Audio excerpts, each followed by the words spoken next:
ప్రభునామానికే మహిమ కలుగునుగాక. కూడి వచ్చిన మీ అందరికీ, కర్మల ఆత్మీయ సహవాస సంఘ విశ్వాసులందరికీ మన ప్రభువును ఆయన ప్రియ కుమారుడునైన యేసుక్రీస్తు వారి శ్రేష్టమైన నామలో శుభములు మరియు అందరికీ వందనాలండి. విలాప వాక్యములో మొదటి అధ్యాయాన్ని మనం ధ్యానం చేసుకుంటున్నాం. విలాప వాక్యములు మొదటి అధ్యాయం. ఇందులో ముఖ్యమైన అంశం ఏంటంటే యెరూషలేము యొక్క నాశనము మరియు దాని యొక్క దుర్గతి మనం చూస్తాం. అందులో భాగంగానే మనం 4 వచనాలు గత దినం ధ్యానం చేసుకున్నాం. 4 వరకు 5వ వచనాన్ని చదువుతాను. దాని విరోధులు అధికారులేరి, దాని శత్రువులు వర్ధిల్లుచున్నారు. దాని అతిక్రమము విస్తారమని యెహోవా దానిని శ్రమపరుచుచున్నాడు. విరోధులు దాన్ని పసిపిల్లలను చెరపట్టుకొని పోయిరి. యెరూషలేము యొక్క దుర్గతిని గురించి మనం చదువుతున్నాం. దాని విరోధులు దానికి అధికారులయ్యారు. దాని చుట్టూ ఉన్నటువంటి శత్రువులు వాళ్ళు వర్ధిల్లుచున్నారు. కానీ దేవుడని యెహోవా దాని అతిక్రమము విస్తారమని శ్రమపరుచుచున్నాడు. విరోధులైతే పసిపిల్లలను చెరపట్టుకుని పోయారు. దాని విరోధులు అధికారులయ్యారు. అసలు ఇశ్రాయేలు అనేది ప్రపంచ ప్రఖ్యాతిగాంచినటువంటి దేశముగా ఉన్నది. ఇర్మియా గ్రంథం 31వ అధ్యాయం 7వ వచనం. యెహోవా ఇలాగ సెలవిచ్చుచున్నాడు, యాకోబును బట్టి సంతోషముగా పాడుడి, రాజ్యములకు శిరస్సగు జనమును బట్టి ఉత్సాహధ్వని చేయుడి, ప్రకటించుడి, స్తుతి చేయుడి. యెహోవా, ఇశ్రాయేలులో శేషించిన నీ ప్రజలను రక్షింపుమి అని బతిమాలుడి. రాజ్యములకు శిరస్సైనటువంటి జనము. రాజ్యములకు శిరస్సు. మొదటి వచనంలో అంటారు, విలాపవాక్యం 1వ అధ్యాయం 1వ వచనంలో, అన్యజనులలో ఘనతకెక్కినది, సంస్థానాలన్నిటిలో కూడా రాజకుమార్తె అయినది అంటారు. కాబట్టి ఎంత గొప్ప పట్టణం పాడైపోయింది. దాని విరోధులేమో దానికి అధికారులయ్యారు. ఒకప్పుడు ఉన్నతంగా ఉన్నటువంటి వీళ్ళు దాసులయ్యారు.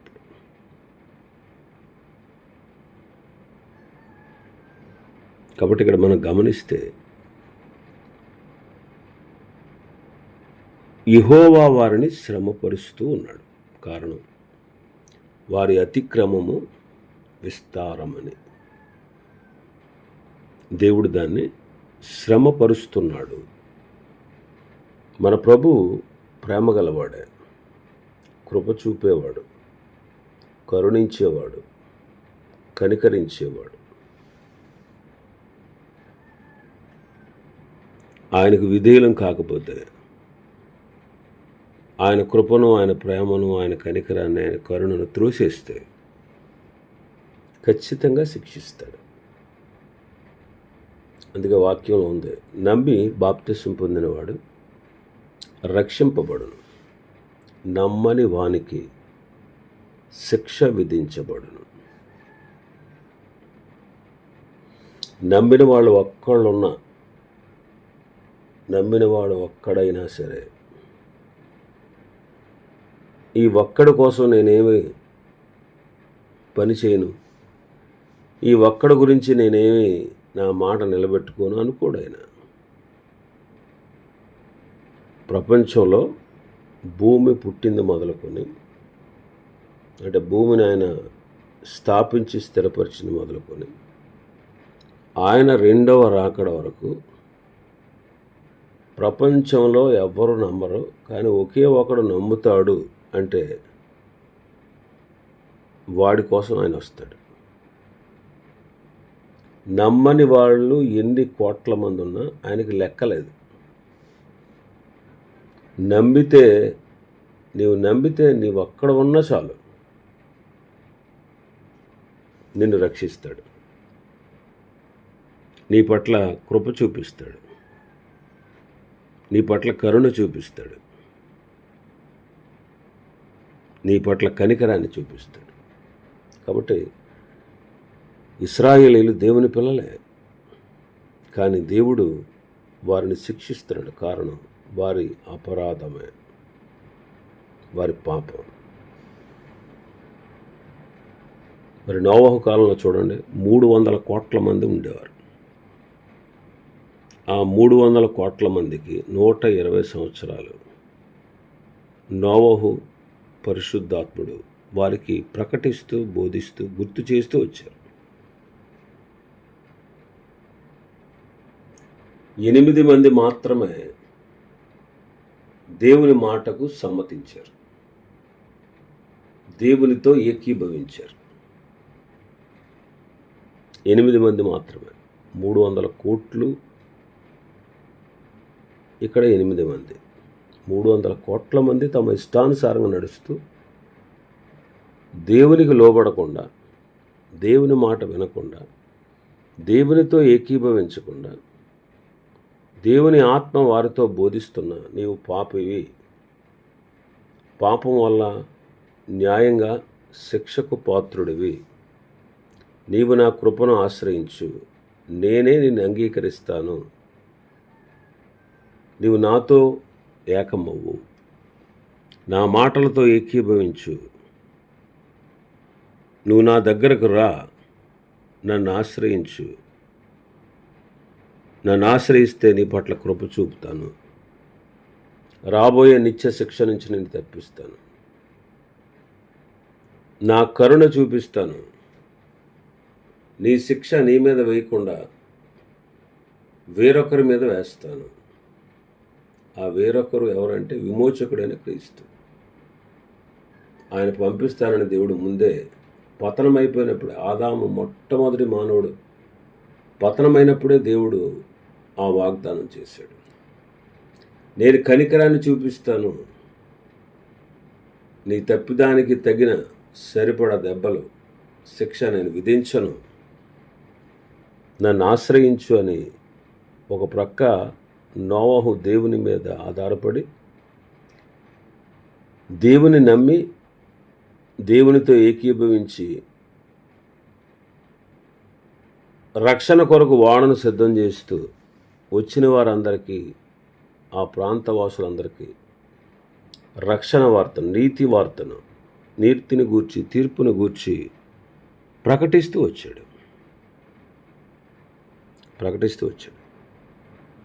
కానీ ఒక్కళ్ళు కూడా నమ్మలేదు. 80 తప్ప మిగిలిన వారందరూ కూడా జలప్రళయంలో నాశనం చేయబడ్డారు. కాబట్టి దేవుడు ప్రేమించేవాడే, కృప చూపేవాడే, కరుణ, కనికరం ఆయన దగ్గర పుష్కలంగా ఉన్నాయి. మరి మనం ఆశ్రయించాలి కదా, ఆయన వద్దకు రావాలి కదా. కానీ ఆయన వద్దకు రాకుండా, ఆయన ఆశ్రయించకుండా, మనం ఆయన ఆశ్రయించక, ఆయన వద్దకు రాక, ఆయన ఉగ్రతకు, శిక్షకు పాత్రలు.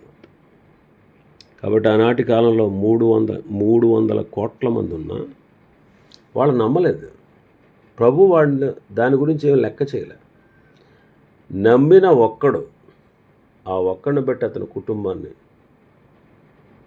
కొన్ని జీవరాశుల్ని ఆ ఓడలో ఉంచి జలప్రళయం నుంచి వారిని సేఫ్గా, భద్రంగా వారిని కాపాడాడు.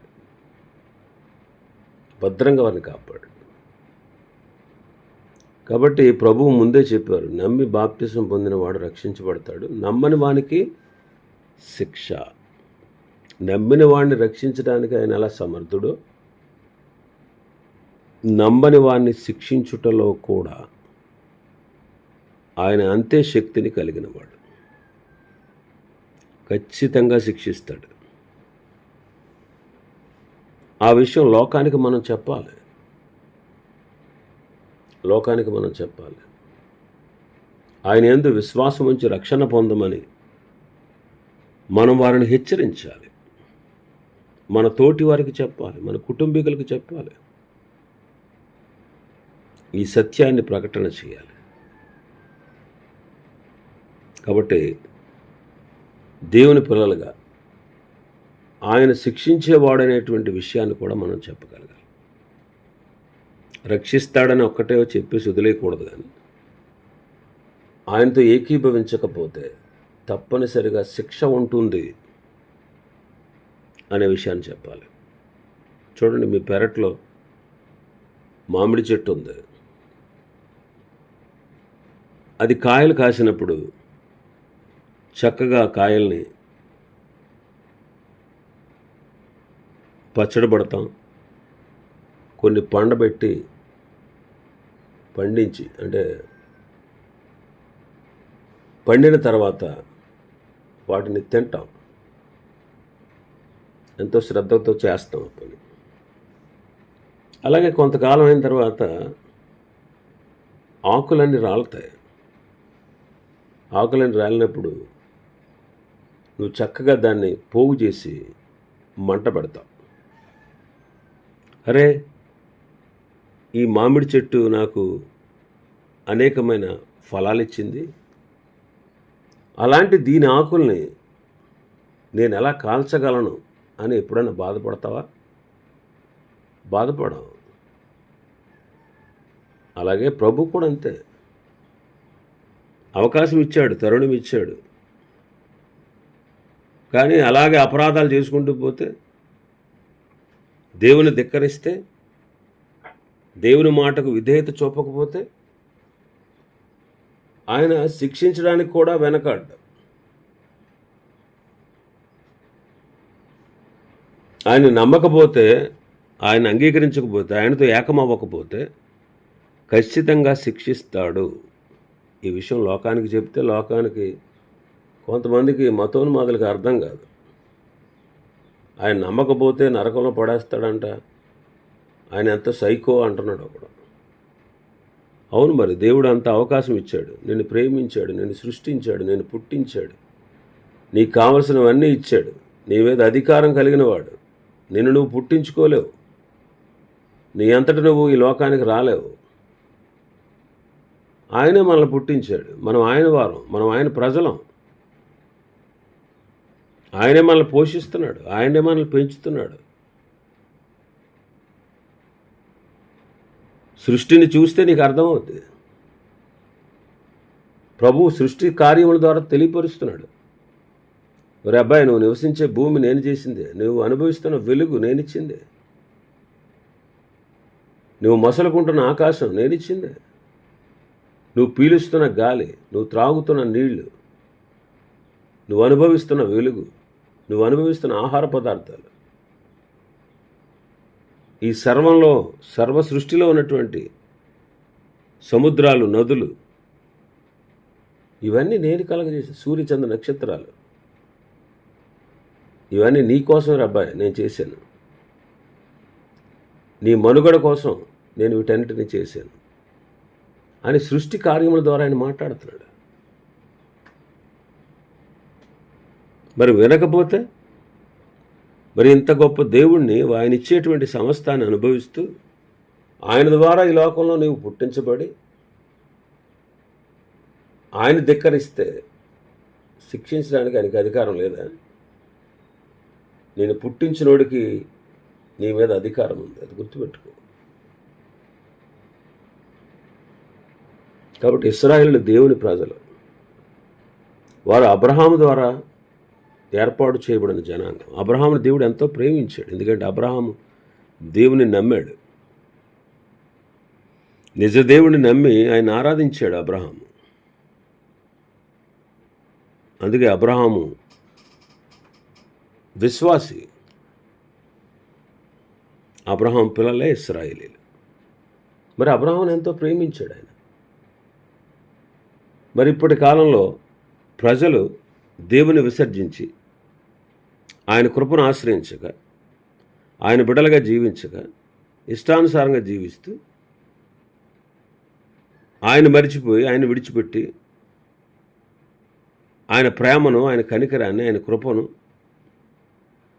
వాళ్ళు విస్మరించి, నీవు మాకు వద్దు, ఈ లోకంలో ఉండేటువంటి మిగిలిన దేశస్థులు వారు అనుసరిస్తున్నట్టుగా మేము కూడా విగ్రహారాధన చేస్తాం, నిజమునకు దేవుళ్ళు కాని వారు పూజిస్తాం, నువ్వు మాకు అక్కర్లేదని వారు దేవుణ్ణి ధిక్కరించారు. అందుకే శిక్షించడానికి కూడా ఆయన సమర్థుడు. అందుకే ఈ వచనంలో అదే చదువుతున్నాం మనం. దాని అతిక్రమంలో విస్తారమని యెహోవా దానిని శ్రమపరుచుచున్నాడు. ఎందుకు శ్రమపరుస్తున్నాడు? వాళ్ళు నాశనం అవ్వాలనా? కాదు, వారు మార్పు చెందాలని. మనం కూడా పిల్లలు తప్పు చేస్తే మన పిల్లల్ని కొడతాం, కొన్నిసార్లు తిడతాం, కొన్నిసార్లు బెదిరిస్తాం, కొన్నిసార్లు భయపెడతాం, కొన్నిసార్లు శిక్షిస్తాం. ఎందుకని? వాళ్ళు చావాలనా? వాళ్ళ నాశనం అయిపోవాలనా? కాదు కదా, వారు మారాలని, వారు విధేయత చూపాలని. అందుకే వాళ్ళని కొన్నిసార్లు బెదిరిస్తాం, భయపడతాం, శిక్షిస్తాం, దండిస్తాం, కొన్నిసార్లు దుఃఖపడతాం కూడా. కారణం ఏంటంటే వాళ్ళ మార్పు చెందాలని. ప్రభు కూడా అంతే. ఆయనే మన తండ్రి, ఆయనే మన పోషకుడు, ఆయనే మనకు ఆధారం, ఆయనే మనల్ని బలపరిచేవాడు, ఆయనే మనల్ని రక్షించేవాడు. పతనమై దూరమైపోయినటువంటి నిన్ను మళ్ళా తిరిగి చేర్చుకోవడానికి తన కుమారుడైన యేసుక్రీస్తుని పంపినవాడు, ఆయన సిలువ వేయబడేటట్లుగా ఒప్పుకున్నవాడు, మనందరి పాప దోషాన్ని ఆయన మీద వేసినవాడు, నమ్మితే నిన్ను రక్షించడానికి సమర్థుడైన దేవుడు. మరి అలాంటి దేవుణ్ణి మనం విస్మరిస్తే, విధేయత చూపకపోతే శిక్షే కదా, శిక్షే కదా. దాని శత్రువులు వర్ధిల్లుతున్నారంట, దాని శత్రువులు వర్ధిల్లుతున్నారు. సంస్థానాలు రాజకుమార్తెగా ఉండాల్సినటువంటిది ఇది. ప్రపంచ ప్రఖ్యాతి పొందినటువంటి పట్టణం పాడైపోయింది. ఇప్పుడు వర్ధిల్లట్లేదు. శత్రువులు, విరోధులు అధికారులు అయ్యారు, శత్రువులు వర్ధిల్లుతున్నారు. కానీ వీళ్ళు శ్రమపరచబడుతున్నారు, వీళ్ళ పిల్లలు చెరలోకి వెళ్ళిపోతున్నారు. కారణం ఏంటి? ఎందుకు వర్ధిల్లట్లేదు వాళ్ళు? కారణం వారి అతిక్రమం, వారి అతిక్రమం. 2, వారు ప్రభు దగ్గర విచారణ చేయట్లేదు, ప్రార్థించట్లేదు. 3వ కారణం, వారికి మేత లేదు, అంటే వాక్యం లేదు. ఇవి మన ఆత్మీయ జీవితానికి అన్వయించుకుంటే దేవుని బిడ్డలు కూడా చాలామంది వర్ధిల్లరు, అలాగే ఉంటారు. వృద్ధిలోకి రారు, ఆత్మీయంగా వర్ధిల్లరు, భౌతికంగా కూడా వర్ధిల్లరు. కొంతమంది భౌతికంగా వర్ధిల్లుతారు కానీ ఆత్మీయంగా వర్ధిల్లరు, అలాగే ఉంటారు, ఎదగరు. కారణం ఏంటి? అతిక్రమంలో విడిచిపెట్టరు. అందుకే సామెతల గ్రంథకర్త ఏమన్నాడు? అతిక్రమములు దాచిపెట్టువాడు వర్ధిల్లడు, దాన్ని ఒప్పుకొని విడిచిపెట్టువాడు కనికరం పొందుతాడంటాడు. 28వ అధ్యాయం సామెతల గ్రంథం 13వ వచనంలో. 2వది, మనం ఆయన ప్రార్థించాలి. ఆయన మనకు తండ్రి, మనం ఆయన పిల్లలం. ఆయనే చెప్పాడు, అడుగుడి మీకు ఇయ్యబడును అని. నాకు మొర్రపెట్టుము, నేను నీకు ఉత్తరం ఇచ్చేదను. మీరు విసుగక నిత్యము ప్రార్థన చేయండి అని. ఎంతసేపు ప్రార్థించినా భౌతిక సంబంధమైనటువంటి విలాసాల కోసం అడుగుతాం. ప్రార్థించినా మీ భోగముల నిమిత్తమే మీరు ప్రార్థిస్తున్నారంటాడు యాకోబు గారు. ఆధ్యాత్మికంగా వర్ధిల్లాలంటే మనం ప్రార్థించాలి. 3వది మేత, వాక్యం అన్నమాట. వాక్యము జీవితానికి ఎంతో ప్రాముఖ్యం, వాక్యము జీవితానికి ఎంతో ప్రాముఖ్యం. కాబట్టి ఈ 3 అవసరం. ఒకటి, అతిక్రమములు విడిచిపెట్టాలి. మనం దేవుని పిల్లలం, అతిక్రమములు దాచిపెట్టకూడదు. వాటిని ఒప్పుకొని విడిచిపెట్టాలి. ప్రభువుని ప్రార్థించాలి. ఆయన వాక్యం అనే మేత మనం వేయాలి. లేకపోతే మన అపరాధాన్ని బట్టి ప్రభు తప్పనిసరిగా మనల్ని శిక్షిస్తాడు. చూడండి, విరోధులు పసిపిల్లలను తీసుకెళ్ళిపోయారంట. ఇశ్రాయేలు పసిపిల్లలు ఏం కాదు, వయసులో పెద్దవారే.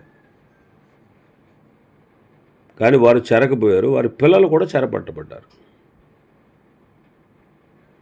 మనం కూడా సంఘంలో ఇంకా పసితనంలోనే ఉంటే, ఎదగకుండా అలాగే ఉంటే మనల్ని కూడా శత్రువు పట్టుకుంటాడు.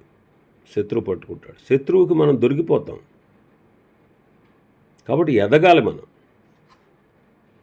ఎదగకుండా అలాగే ఉండిపోకూడదు. కాబట్టి మనం ఎదగాలి. దేవుని పిల్లలైనటువంటి మనం ఇంకా పసితనంలోనే ఉంటే శత్రువుకు దొరికిపోతాం. అందుకే ప్రేమ కలిగి సత్యము చెప్పుచు క్రీస్తు వలె ఉండుటకు మనం అన్ని విషయంలో ఎదుగుదాము అంటాడు. పసిపిల్లలుగా ఉండకూడదు అంటాడు. ఎఫెసీ పత్రిక 4వ అధ్యాయం 14వ వచనం నుంచి మనం చూస్తే, 14వ వచనం నుంచి, మనమిక మీదట పసిపిల్లలమై ఉండి మనుషుల మాయోపాయముల చేత వంచనతో తప్పు మార్గములకు లాగు కుయుక్తితో గాలికి కొట్టుకుని పోవునట్లు కల్పింపబడిన ప్రతి ఉపదేశమునకు ఇటు అటు కొట్టుకుని పోతూ అలల చేత ఎగరగొట్టబడిన వారమైనట్లు ఉండక ప్రేమ కలిగి సత్యము చెప్పుచు క్రీస్తు వలె ఉండుటకు మనం అన్ని విషయముల్లో ఎదుగుదము. ఆయన శిరస్సు అయి ఉన్నాడు. ఆయన యందు సర్వశరీరము చక్కగా అమర్చబడి తనలో ఉన్న ప్రతి అవయము తన పరిమాణము చొప్పున పనిచేయుచుండగా ప్రతి కీలు వలన కలిగిన బలము చేత అతకబడి ప్రేమ యందు తనకు క్షేమాభివృద్ధి కలుగునట్లు శరీరమునకు అభివృద్ధి కలుగు చేసుకొనుచున్నది. ప్రేమ యందు తనకు క్షేమాభివృద్ధి కలుగునట్లు శరీరమునకు అభివృద్ధి కలుగజేసుకొనుచున్నది. కాబట్టి ప్రేమ కలిగి సత్యం చెప్పుచు క్రీస్తు వలె ఉండటకు అన్ని విషయాలు ఎదుగుదాం. పసిపిల్లలుగా ఉండొద్దు. మనుషులు మాయ చేస్తారు, వంచన చేస్తారు, తప్పు మార్గాలకు లాగుతారు. విశ్వాసులు తప్పు బోధకుల విషయంలో, అబద్ధ బోధకుల విషయంలో బహు జాగ్రత్తగా ఉండాలి. కల్పించబడిన ప్రతి ఉపదేశానికి ఇటు అటు కొట్టుకుపోకూడదు. అలలు వచ్చినప్పుడు ఎలాగైతే ఎగిరి పడేసేటట్టు చేస్తుందో అలాగా ఏ బోధకు పడితే ఆ బోధ మనం నమ్మి ఆ బోధతో కొట్టుకుని పోకూడదు. సత్యాన్ని తెలుసుకోవాలి. వాక్యం అవసరం. మనం ఎదగాలంటే వాక్యం అనే పాలు అవసరం. శిశు దశలో ఉన్నప్పుడు పాలు, ఎదిగిన తర్వాత అన్నం, ఇంకా ఎదిగిన తర్వాత మాంసం, గట్టి పదార్థాలు. కాబట్టి మనం ఆ వాక్యం అనే ఆహారాన్ని తిని భుజించి ఎదగాలి.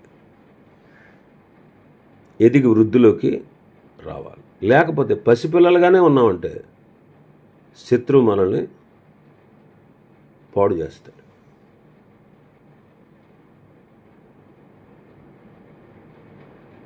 కాబట్టి మనం క్రీస్తు వలె ఉండుటకు ఎదుగుదాం. పసిపిల్లలుగా ఉండొద్దు. పసిపిల్లలను పట్టుకెళ్ళిపోయారండి శత్రువులు. ఇంకా చాలా విషయాలు ఉన్నాయి అధ్యాయంలో. ప్రభు చిత్తం అయితే మరికొన్ని విషయాలు రేపటి దినం మనం ధ్యానం చేసుకుందాం. దేవుడి వర్తమాన వాక్యాన్ని మన వెనుకడిలో ఆశీర్వదించును గాక. ఆమేన్.